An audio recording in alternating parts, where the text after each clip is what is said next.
মুহাম্মদ সাল্লাল্লাহু আলাইহি ওয়াসাল্লাম সহিহ বুখারী বলেন নম্বর 1 হাদিস নম্বর 429 বলেছেন, আমার আগে আসা সমস্ত রাসূল শুধুমাত্র তাদের নিজ জাতির জন্য প্রেরিত হয়েছিলেন, কিন্তু আমাকে সমগ্র মানবজাতির জন্য পাঠানো হয়েছে।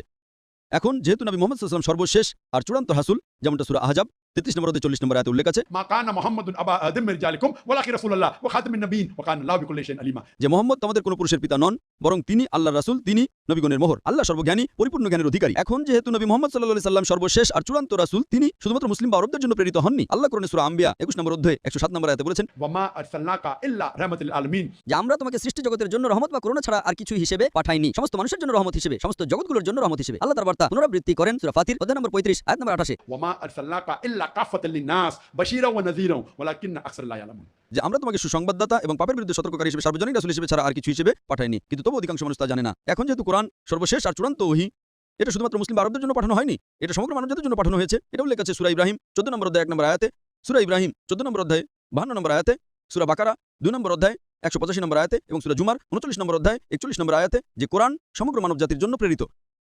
তাই যেহেতু অন্য সব ধর্মগ্রন্থ ইনন্তকালের জন্য ছিল না, আল্লাহ সুবহানাহু ওয়া তাআলা সেগুলোকে সংরক্ষণ করার উপযুক্ত মনে করেননি।